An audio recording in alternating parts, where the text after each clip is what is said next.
श्री राघवेंद्राय नमः। आप सोच सकते हैं ये कौन पंछी किस पंछी की पंखों को नोच रहा है।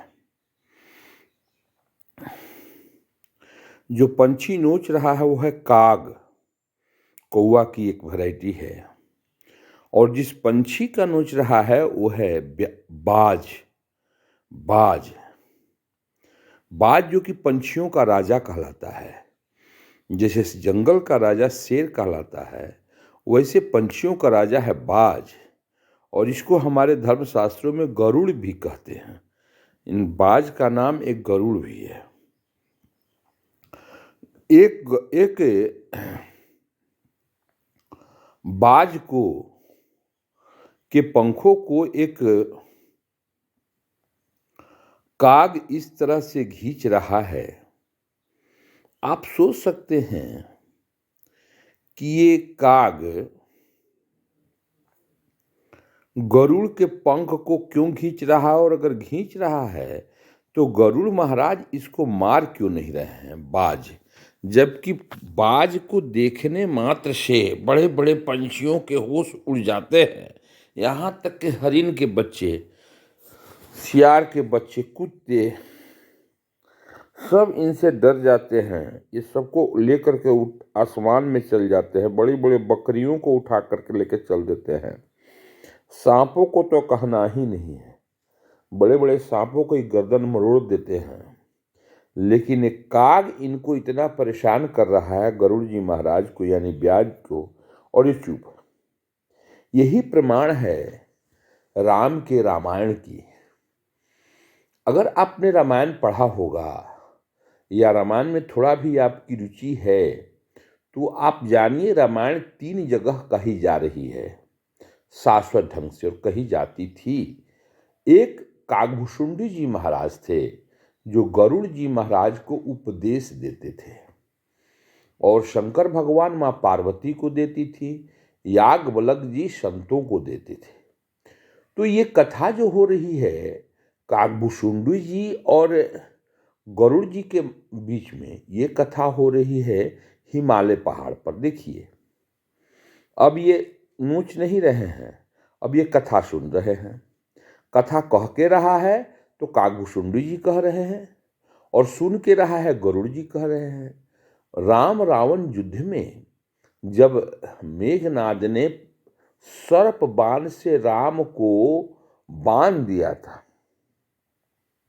उस समय गरुड़ जी महाराज को हनुमान जी विष्णु लोक से लाए थे, और वो गरुड़ महाराज सर्पों को काटे थे।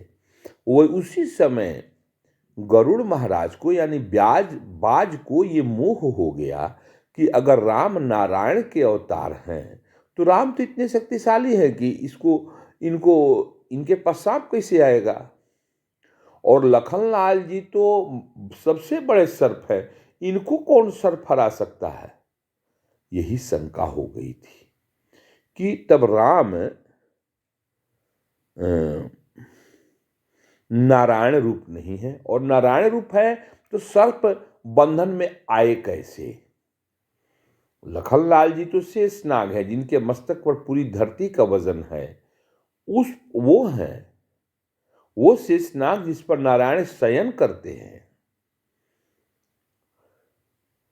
और वो जो है सो कि लखनलाल को सर्पों ने बांध दिया। आश्चर्य।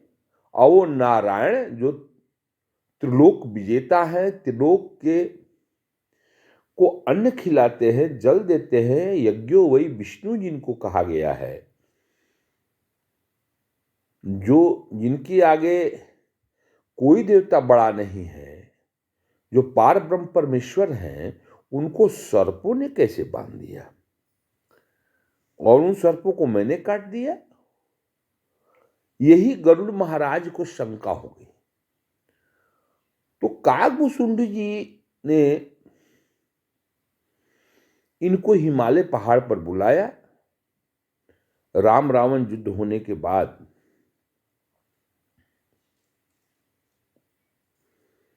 और इन्होंने राम की कथा को, राम की सप्रसंग व्याख्या काकभुशुंडी जी ने की। गरुड़ जी महाराज इतने बेचैन हो गए कि वो तो पहले शंकर जी के पास गए और ये सारी अपनी व्यथा कही कि राम जो हैं वो नारायण कैसे हैं। जिसको सर्प बंधन लग जाए वो नारायण कैसे हो सकता है। मिले वो गरुड़ रग मुहि सोई, कवन विधि समझाऊं तोहि। भगवान शंकर ने कहा कि ये इतनी क्लिष्ट बात है हे गरुड़, कि इसको रास्ते चल